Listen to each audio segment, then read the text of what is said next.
Comment profiter du RGPD? Alors c'est une question ça fait depuis très longtemps que je réfléchis à cette question. Je voudrais vraiment vous donner quelques éléments qui sont super intéressants en fait. C'est super passionnant, mais ça nous amène à prendre une perspective qui est très très différente à la perspective dans laquelle tout le monde prend le RGPD, c'est-à-dire comme étant une contrainte, principalement étant une contrainte légale pour des raisons qui sont plus ou moins obscures et voilà, sans vraiment grand intérêt. Alors donc c'est vraiment le côté contrainte qui motive la plupart des gens, effectivement, enfin la plupart des organisations à se mettre en conformité. Ça c'est la première approche. Mais par contre, en réalité, il y a une approche qui est beaucoup plus intelligente et beaucoup plus pertinente derrière le RGPD. Et en fait, il faut vraiment comprendre que la raison d'être du règlement, c'est vraiment... Et il y a un côté vraiment génial derrière, c'est d'arriver à créer de la confiance. En fait, si vous réfléchissez un tout petit peu, la plupart des entreprises, la plupart des organisations de manière générale, mais les entreprises en particulier, ont vraiment un objectif de créer de la confiance par rapport à leur marque. Donc ça, c'est souvent l'action numéro 1, c'est vraiment l'objectif numéro 1, c'est de créer une grande marque et de s'assurer que, voilà, par rapport à cette marque, eh bien, des consommateurs ou des professionnels puissent avoir une relation de confiance et s'assurer que, voilà, les produits et les services qui sont livrés sont effectivement des produits et des services qui sont de confiance. Et c'est pas complètement un hasard si Apple a vraiment investi de manière très substantielle sur toute la protection de la vie privée, mais disons que ce qui est intéressant, c'est que le RGPD, en réalité, donne un corpus de règles qui vont vraiment vous permettre de créer cette confiance dans le domaine informatique ou dans le domaine sur Internet, dans le domaine virtuel. Et là, il y a un côté vraiment absolument génial du RGPD. Ça fait vraiment 40 ans que les juristes réfléchissent ou ont réfléchi pour arriver à fabriquer un corpus de règles qui permettent de s'assurer de la protection et de la confiance par rapport à, voilà, au traitement de données à caractère personnel. Et c'est super important de le comprendre de cette manière-là. Alors, c'est évidemment pas forcément simple à expliquer. Je me rappelle, en 2011-2012, on avait fait une journée d'études avec Solocal, avec la DPO à l'époque, et on avait vraiment réuni toutes les équipes, réfléchi à, voilà, comment est-ce qu'on peut travailler sous le côté un peu positif de la réglementation en matière de protection des données à caractère personnel. Mais il y a vraiment un côté qui est hyper intéressant, c'est de voir qu'en réalité, toutes les règles que vous allez trouver dans le RGPD, s'il y a une violation de ces règles, forcément à un moment donné ou à un autre, ça va mettre en cause la confiance dans la relation qui existe entre l'organisation, on va dire le responsable de traitement de manière large, et les personnes dont les données sont traitées, les personnes concernées au sens du RGPD. Je vous donne juste, par exemple, un exemple. Si je vous demandais, pour vous inscrire à ma mailing list, votre numéro de sécurité sociale, vous direz, mais il y a un truc qui marche pas. Pourquoi est-ce qu'on me demande mon numéro de sécurité sociale pour s'inscrire à une liste, une newsletter sur les règles relatives au RGPD, voilà. Et en fait, derrière, là, il y a donc là, en fait, si une personne vous demandait ça, il y aurait forcément une rupture de la relation de confiance, parce qu'on se dit, non, il y a un truc qui va pas là, il y a quelque chose qui est excessif.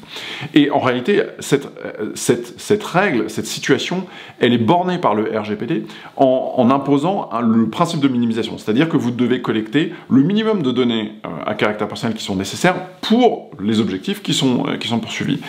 Un deuxième exemple, si effectivement vous inscrivez à une newsletter dans l'objectif de recevoir un certain nombre d'informations sur un sujet X ou Y, et que vous vous rendez compte qu'en fait la personne à qui eh bien, vous avez fait confiance et la personne auprès de laquelle vous êtes inscrite commence à revendre vos données pour d'autres raisons, eh bien immédiatement ça va casser la relation de confiance et immédiatement ça va vous énerver parce que vous dites mais en fait moi j'avais confiance dans cette personne et il y a une certaine violation et une certaine rupture de cette confiance qui a été manifestée, donc qui est manifeste. Donc du coup, là, de ce côté-là, la violation du principe, des principes derrière, si on regarde le RGPD, comment est-ce que ces principes sont articulés, on a le principe de transparence, l'information des personnes, on a le principe de finalité, etc. Donc il y a tout un ensemble de règles qui sont là vraiment dans la perspective de préserver la confiance,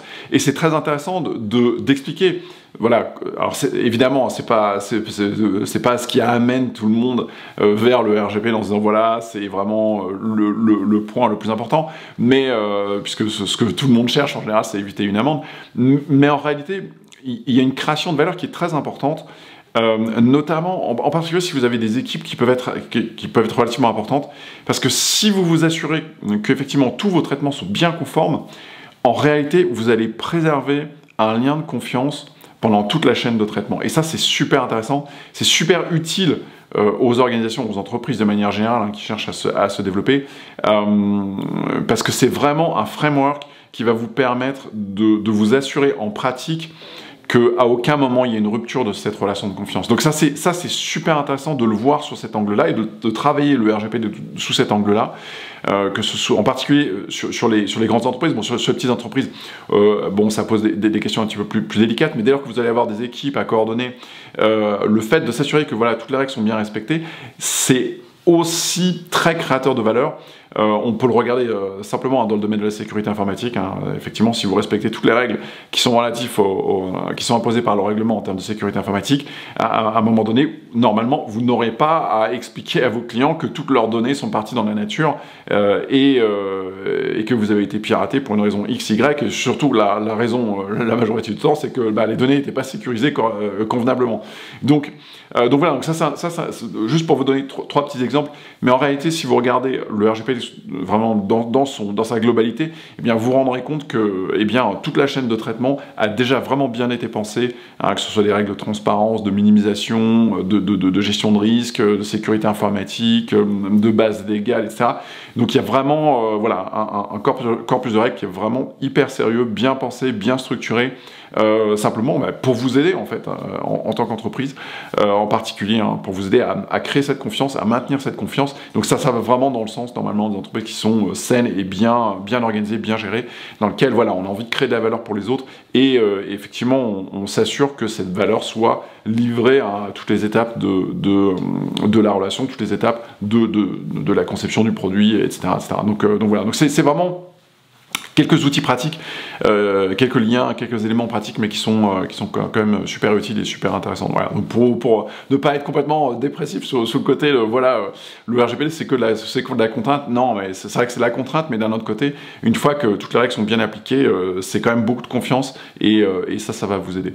Donc voilà. Donc si le RGPD n'est pas clair pour vous, eh bien, jetez un petit œil aux offres de formation. J'ai des formations de 2 jours à Paris qui tournent très bien. C'est des produits qui tournent depuis très longtemps.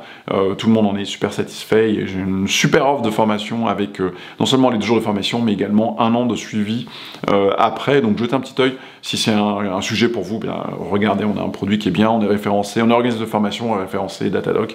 Donc voilà, on a un ensemble de principes de qualité qui sont derrière. Et si vous n'êtes pas déjà abonné à la chaîne, profitez-en pour vous abonner et j'espère vous retrouver à bientôt. Ciao ciao.